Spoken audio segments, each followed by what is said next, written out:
ये फ्रांसीसी। अच्छा ये फ्रांसीसी है, हाइब्रिड है। नहीं सर, फ्रांसीसी।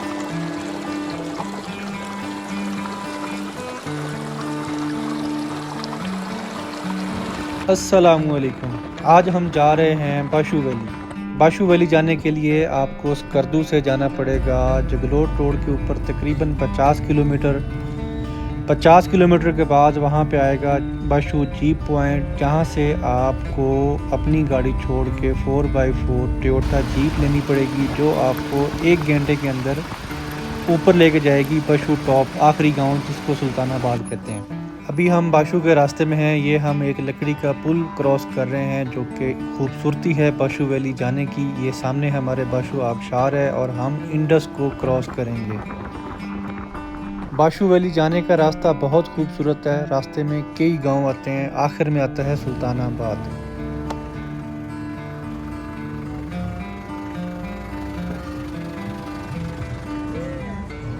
तो हम पहुंच चुके हैं बाशू वैली के आखिरी गांव सुल्तानाबाद। यहाँ पे जीप पार्किंग है और यहाँ पे आप वेदर चेक कर सकते हैं, कितना खूबसूरत वेदर हुआ है। ये कैंप वगैरह लगे हुए, यहाँ पे ऊपर टॉप पे कैंपिंग की जा सकती है। आप अपना कैंप भी लगा सकते हैं और इनके कैंप में भी स्टे कर सकते हैं, ठीक है। और बाशू में इस टाइम जो वेदर है वह बारिश वाला है। ऊपर टॉप पे तो शायद बर्फ़ हो रही हो, नीचे जो है बारिश शुरू है, हल्की हल्की है। ये यहाँ पे ऐसे ही रहेगा। अभी तारिक भाई मैं और जगह ढूंढने जा रहे हैं जहाँ पे हम जाके खाना बनाएंगे। ये रही चेरी, बिलाल भाई भी आ गए। चेरीज बहुत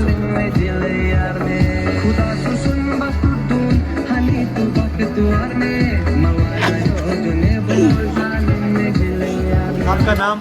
मेरा नाम मोहम्मद अली। यहाँ पे क्या कुछ मिलता है? यहाँ पे आपको मैं लेकर जाऊँ फिश।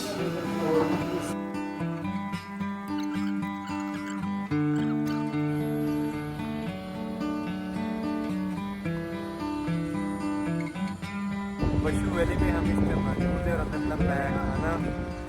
कराची से मेरे कुछ मेहमान हैं, उनके लिए खाना बनाया है इंशाल्लाह।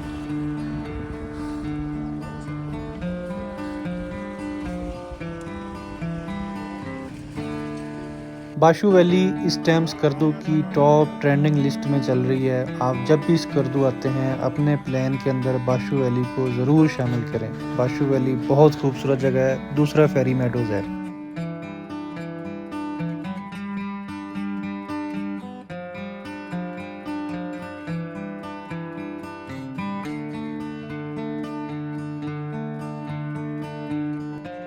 हम अभी बाशू से वापस निकल रहे हैं और मेरी तमाम आने वालों से गुजारिश है कि जब आप आते हैं जो चीज़ें आप साथ लेके आते हैं अपना कचरा वगैरह समेट के प्रॉपर यहाँ डस्टबिन में डाल के जाएं। ये जगह जगह डस्टबिन लगा रखी है, तो यार आपकी बड़ी मेहरबानी कि यार ये काम लाजमी करना है।